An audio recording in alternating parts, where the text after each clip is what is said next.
Hello and welcome to episode 14 of the Nourish and Strengthen podcast. I am so happy to be here and thank you so much, you guys, for continuing to tune in week after week. I can't believe we're on episode 14 already. It's so crazy. So today I have an amazing topic for us. We're going to be talking all about stress. We're going to talk about our stress hormone cortisol. We're going to talk about what it does in our bodies, how we adapt to it. And I'm also going to give you guys an analogy that I like to call the stress bucket analogy. Okay, so my hope with this episode is that you guys are going to have some major light bulb moments as I explain how stress compounds and works in our bodies and how it affects us. And I'll also go into what you can do, some actionable items you guys can do to help you be healthier, see results if you feel like you do have high stress. So first, let's talk about my last 7 days. It was probably the best 7 days of my entire life.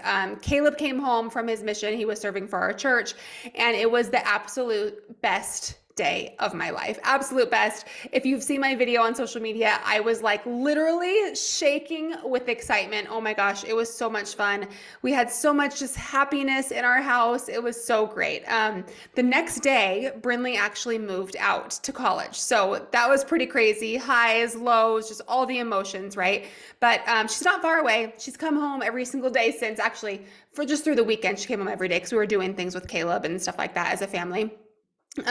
But she started college today. Aubrey started middle school yesterday, started college today, and then Caleb moves out for college a week from today. So it's a crazy time. I'm going to have just one kid at home in a week, and that's going to be so crazy. So anyway, that's kind of where my last week has been. It's been amazing. Just really great. So let's go ahead and jump right in to our topic. Okay, so first I want to talk about what is cortisol. Okay, most of us are familiar with the term cortisol. We know it has to do with our stress levels, right? But cortisol is actually a steroid hormone that's produced by our adrenal glands, and it helps our bodies regulate our response to stress. Okay, so that might be a little bit different than what you've thought before. So our bodies produce cortisol to help us regulate our response to stress. Okay, so oftentimes cortisol gets a really bad rap. You know, all we hear about and talk about is, okay, if cortisol is too high, that's a really bad thing. But cortisol is not all bad. You guys, healthy amounts of cortisol can do so many good things in our bodies. And we actually, we need those healthy amounts of cortisol. We don't want cortisol to be too high, but we also do not want it to be too low. So when we have those healthy amounts, it actually suppresses inflammation. It can help control our metabolism. So if you feel like you have really high stress and you struggle losing weight, this is why cortisol and metabolism are very intertwined. It can actually help you manage your sleep and wake cycles. We'll go into more detail on how it affects all of these body processes as well, but we're just kind of touching on them here. So it helps manage your sleep wake cycles. It helps regulate your blood pressure and your blood sugar and so many more things. So how it works is our body is continually monitoring our cortisol levels, trying to create that homeostasis, okay? So when we have cortisol levels, like I said, that are too high or too low, it's not good for, a lot of times here we're talking about body composition, weight loss, fat loss, things like that, but it's also not good for our health. It can cause so many health issues if we have that chronically high or low cortisol, okay?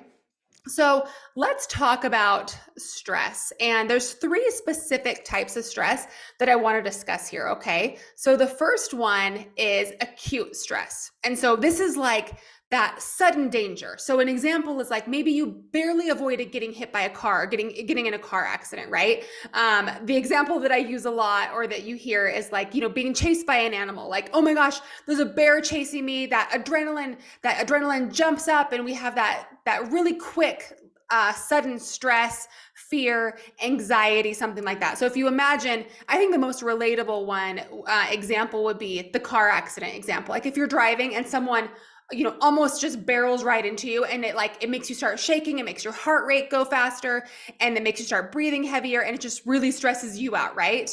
That would be acute stress. Okay, so the second type is chronic stress. So these would be more like your stressful lifestyle situations that are ongoing.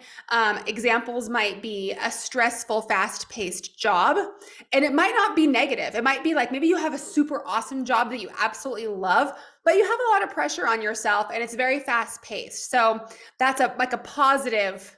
It's a positive experience, but it's still that chronic stressor, right? Maybe family difficulties, or maybe you have a chronic illness, or someone in your life has a chronic illness.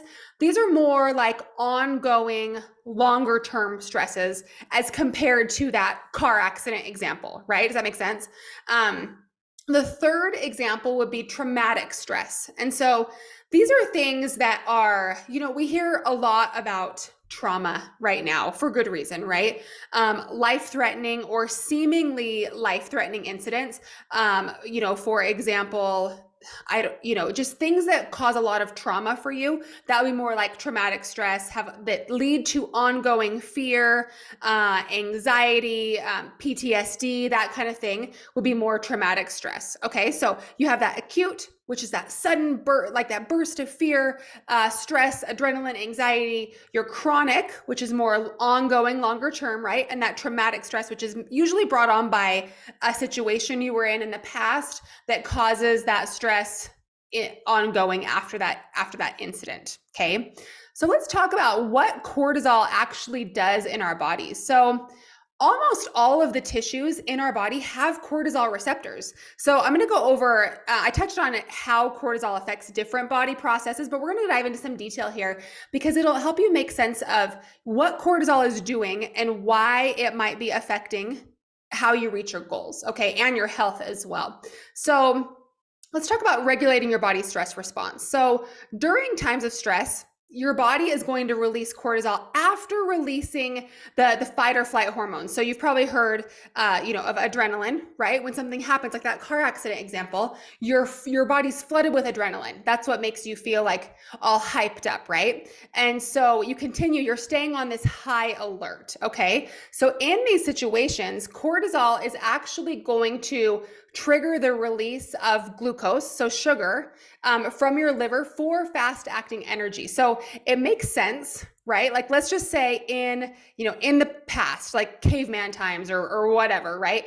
You see a bear, your body releases adrenaline. Your body needs the energy to run from that bear, right? So you have high adrenaline, high cortisol. Your body's going to dump blood sugar as well for that quick energy to run from the bear. Okay, that makes sense, right? So you can also see why if you have chronically high blood sugar, it's going to make it hard to lose weight. So if you have chronically high cortisol, it's going to lead to chronically high blood sugar, which will affect weight loss and health. Okay, so talking more about that blood sugar, under normal circumstances, right? Everyday life, your cortisol kind of counterbalances the effect of insulin, okay? So if you're not familiar with insulin is a hormone that your pancreas makes, and this helps regulate your body's blood sugar, right? So cortisol actually raises blood sugar by releasing that stored glucose, that blood sugar, kind of like I talked about in a minute, while insulin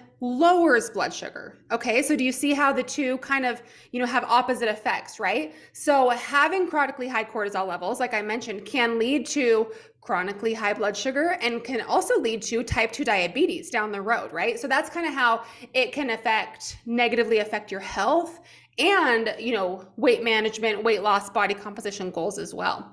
So let's talk about how it affects metabolism. This is super interesting, especially, if you have fitness goals, right? So cortisol actually helps control how your body uses fat, protein, and carbs for energy. So it controls, how you take your food and use it for energy. And so that's why when you have, chronically high or low cortisol, remember we want it kind of in the middle, that healthy range. So when you have it too high or too low for too long, it can be really hard to see results, lose weight, build muscle, that kind of thing. Okay. Let's talk about inflammation. So cortisol, healthy levels of cortisol can suppress inflammation. So in short spurts, cortisol can boost your immunity by limiting inflammation. Okay. But if you have consistently high levels of cortisol, your body can kind of get used to having too much cortisol in your blood, kind of like creating that homeostasis of a high level. And that can lead to inflammation, and which also leads to a weakened immune system. So most of us know that the higher amounts of inflammation our body carries, the more likely you are to get sick, the more likely you are to stay sick longer. If you're someone who feel like you always get, whatever cold or virus is going around, you might want to look into cortisol levels, because if you have high cortisol, that could be why you find that you're always getting sick, because your body's always inflamed, which leads to a weakened immune system. Okay, pretty interesting, right? Now let's talk about your sleep and wake cycles. So under normal circumstances, in a healthy body, right, you have lower levels of cortisol in the evening as you're falling asleep. And this is also the time that melatonin will naturally increase up to its highest levels. Okay. And then in the morning, your cortisol is going to be higher, right? And melatonin is going to be lower. So they kind of have an inverse relationship there. So if you have high cortisol at night, it's definitely going to affect your ability to fall asleep. Okay.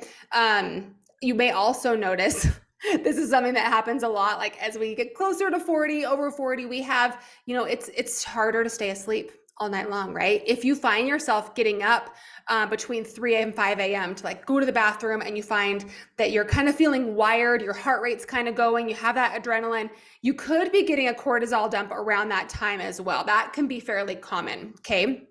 So those are some examples of how cortisol affects different bodily systems, and how it can really affect our high cortisol can really affect our health and our body composition goals and our fitness goals. When it comes to losing fat, building muscle, we really want to make sure that we have those healthy levels of cortisol. Okay. And so this might leave you thinking like, okay, well, cool, but how do I know what my levels are? So the most accurate way to test cortisol is actually through saliva or through urine. Okay. A very common way is to do it via blood as well, a serum sample, but it's not quite as accurate. So what you're going to see in a blood sample of your cortisol, or in a blood test of your cortisol, is just your cortisol levels in that moment. Okay. So for example, if you're feeling stressed that morning, if maybe just getting your blood levels done stresses you out, you're going to notice higher cortisol levels. Okay.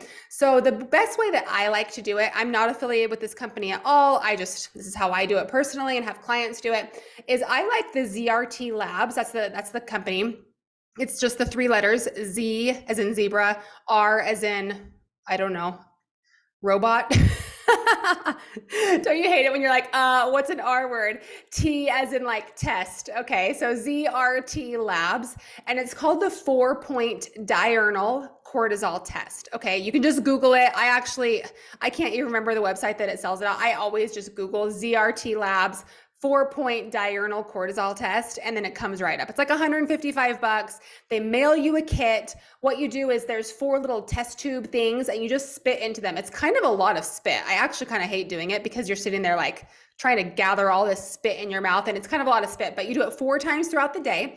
And that's pretty awesome, because it tells you, what you want is like this healthy bell curve. You want to have higher cortisol levels in the morning and have them slowly taper off throughout the day, and have them be at their lowest levels at night. And so testing it with that 4-point test is going to show you what your levels are in the morning, around midday, in the afternoon, and then again at night. So you'll have an idea of, okay, if your cortisol levels are off, where during the day they're actually too high or too low. It's pretty awesome. So let's talk about what happens when cortisol stays elevated for too long. So I know we've talked about really wanting that homeostasis, that good, healthy level of cortisol, not too high, not too low, right? So when cortisol levels are too high for too long, it actually causes a lot of stress on the adrenal glands. And over time, your cortisol levels are going to drop to a too low level, okay? Typically, this is called adrenal insufficiency. So maybe you might have heard the term adrenal fatigue. A lot of doctors and practitioners are kind of moving away from the term adrenal fatigue. So more people are calling it adrenal insufficiency now, but really the idea is the same. The idea is that, your cortisol levels are really high for a long time. It kind of taps out the adrenal glands and your body just kind of stops producing cortisol. So it drops to a too low level, kind of missing that middle healthy level. Okay. So it can actually be tougher to balance and come back from super low cortisol levels as opposed to high levels. So if you notice your cortisol levels are high, that's a perfect time to take action, do something about it.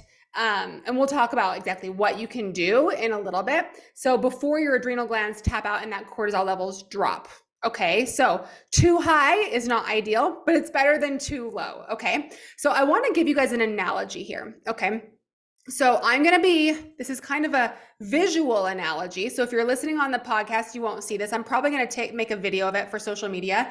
If you're watching on YouTube, you'll see this, but basically I'm holding a cup. Okay, I'm holding a red, what are these called? Red Solo cups. All right, and I want you to imagine that this is a bucket. Okay, we're going to talk about different things that might stress us out, and we're going to have little ping pong balls be our stresses. Okay, now keep in mind, some of these things you might think, well, that's a good thing. Yes, it can be a good thing, but it is still a stress on our bodies. Okay, so we're going to start with these two little balls here. So first stress is a job stress. Okay, maybe you just got a promotion at work. So that's a stress on you. Okay, we're going to throw that here into the cup. Okay, second stress, maybe you have a kid who is not doing well in school. They're not turning in their homework, whatever it is. Okay, another stress. We're going to throw that in here. All right, maybe your sister just got a divorce and it's been really hard for you to watch her go through that. Even though it's not you going through it, it's still a stress on you, right? We're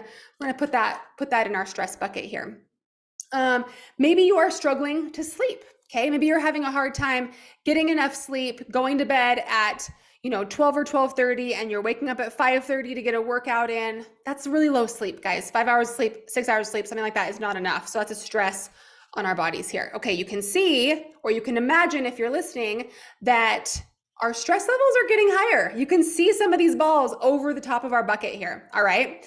Let's say you want to lose 15 to 20 pounds. So you put yourself into a calorie deficit. A calorie deficit is a stress on our body. So we're going to add that to our bucket. Okay. Let's say you love lifting weights. You feel like it's a stress reliever for you, which we're going to talk about that in just a minute. But you love lifting weights, and lifting weights is a stress on our bodies. We're going to put that right here. Okay.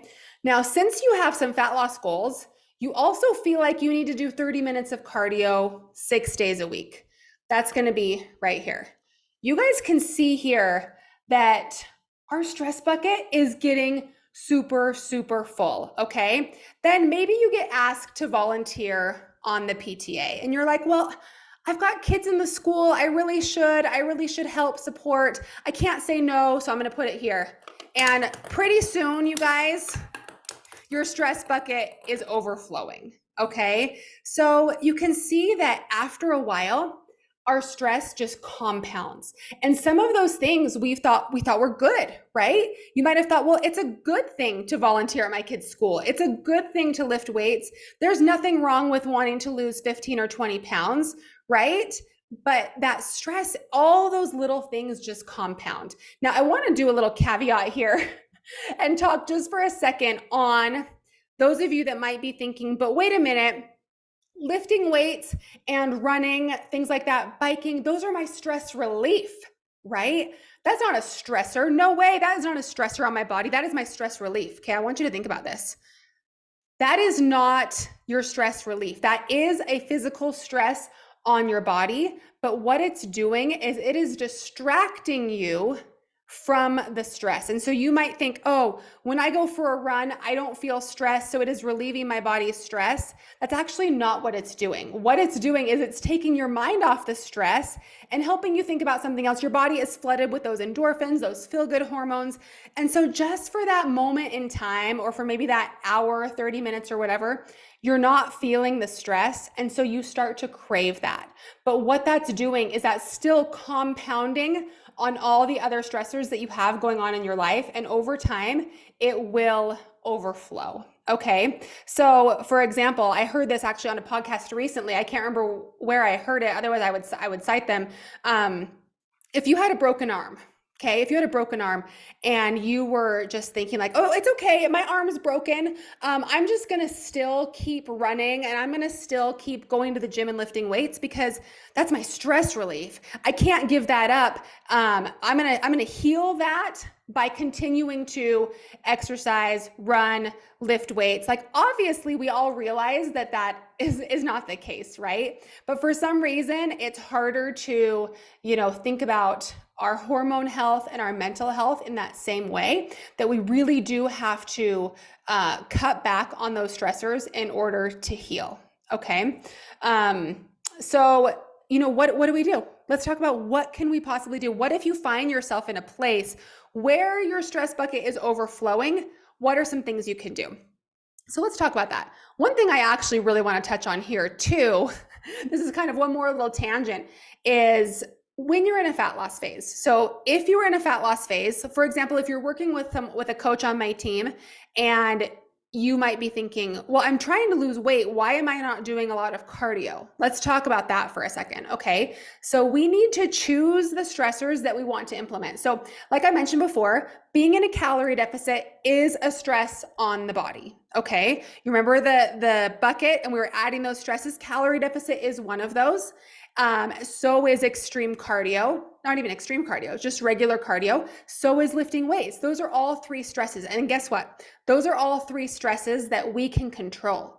So we can't control, to an extent, your job. We can't control the choices of our children. We can't oftentimes we can't really control our sleep, right? We can do things to help.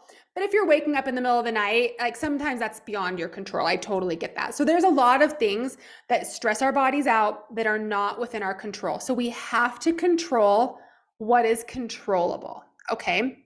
And so we have to choose very carefully the stresses that we're going to put our bodies under when we're in a fat loss phase. And so a calorie deficit is going to be more effective than a lot of cardio or a lot of lifting, okay? Especially when your body is getting closer to menopause, maybe you're in those perimenopause years, over 35, your progesterone starting to decline a bit, you're starting to notice those hormone changes. It makes it even harder to manage those stress levels, okay? So that's why we have to really make sure if you're in a calorie deficit, you are also not doing a ton of cardio and really managing that recovery. Okay. So let's say if you're somebody who's like, well, I really want to train for a marathon, or I want to go on this big hike, or I want to do this long century bike ride or something. Not saying you can't ever do those things, but you want to make sure you're doing those things when you're eating at maintenance levels and you're able to fuel yourself properly for those. Okay, so let's talk about things that you can implement to kind of balance out a high stress lifestyle or reduce some of that stress as well. Okay, so biggest thing is sleep, guys. Biggest thing is sleep. So important to get 8 to 9 hours of sleep if you have a high stress lifestyle. So can you go down to 7 hours? Sure, you could probably be fine with 7 hours, but this more stress that your lifestyle has, the more sleep you need to get to help recover from that. Okay. Another thing you can try is breathing techniques. Daily meditation and deep breathing can really literally help stimulate that parasympathetic nervous system, okay, to help you put yourself in more of a restful, relaxed state, okay? Even something as simple, you guys, if you're at your desk at work and you're feeling stressed, close your eyes, take some deep breaths, maybe for 2 minutes. It doesn't have to be some whole meditation practice where you go into a dark room and light your candles, okay? Sitting at your desk, just having a couple minutes of mindfulness can help so much. Something that I like to do that's a quick little mindfulness exercise is to close your eyes and ask yourself a few questions, okay? The first question you're going to ask yourself is, what do I hear? Okay, that's going to help you really tune in, help you quiet your mind and listen. And you might think, I hear the air conditioning in my house going. I hear a bird chirping outside. Really kind of tune into those softer sounds. The next question you're going to ask yourself is, what do I feel on the outside of my body? Okay, so you might feel, I personally right now feel the chair that I'm sitting on. I feel the chair on the back of my legs. My elbow is on a desk. I feel the elbow or the desk against my elbow.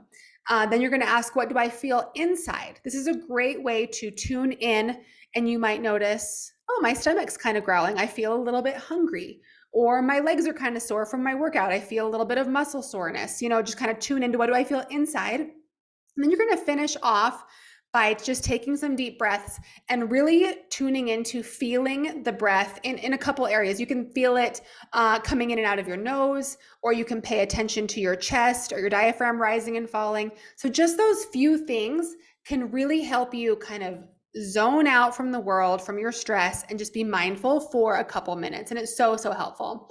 Another thing you can do to help bring down our balance of stress levels is walking outdoors, specifically in the sunshine if possible. Doing restorative yoga once or twice a week can be so, so helpful. I'm not talking about super intense power yoga. This is basically like a guided stretching session, okay? Really taking time to do something that you love, that is just for you. Cultivating hobbies, like to really sit and think to yourself, what do I love to do?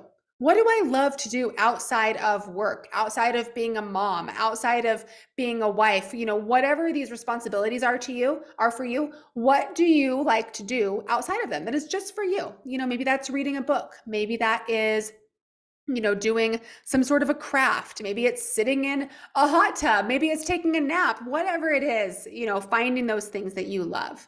Another thing that's really big, you guys, is gratitude and positive thinking. So something that I do every single morning, I have a note in my phone, I've kept it up for years, is writing 5 things I'm grateful for every single day.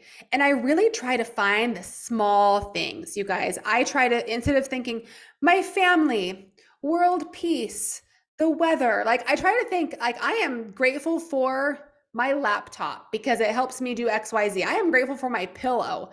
I am grateful for my shoes that I wore today. Just these smaller things. I try to think about the day before. What am I grateful for that happened yesterday or that played into my day yesterday? You can take it a step farther too and write why you're thankful for it. I'm thankful for my pillow because it helped me have a great night's sleep and it helped me stay comfortable all night. That's so helpful. What that does too is it really opens up just more of that positive attitude, and it helps you look for those things that you're grateful for. And the more you look for them, you guys, the more you are going to find them. Okay, I promise you.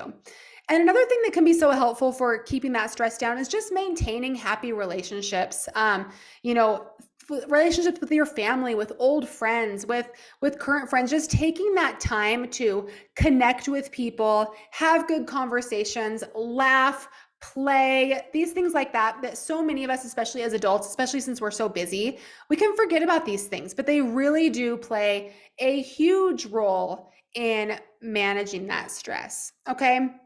So I hope this has been enlightening for you. I hope that stress bucket analogy kind of made things click and helped you think, oh, okay. So, if my stress bucket is constantly overflowing and I can't take any of those stresses out, I need to make really sure that I'm doing a lot of those techniques. The more full your stress bucket is, if you can't lower that fullness, you got to be meditating, deep breathing, doing some easy yoga, going outside, doing more of those things, sleeping more to really try to balance that out. Okay. And in contrast to that, in times of your life when your stress levels are lower and you're like, man, things are going super awesome, that might be more of a time to push yourself when it comes to, maybe those fitness goals you have, or, obviously it's always good to help, stay in balance with your stress levels, but it can be a time where you can push a little bit harder. So hopefully you guys enjoyed that information, that episode. If you did, please let me know. I would love to hear from you on social media,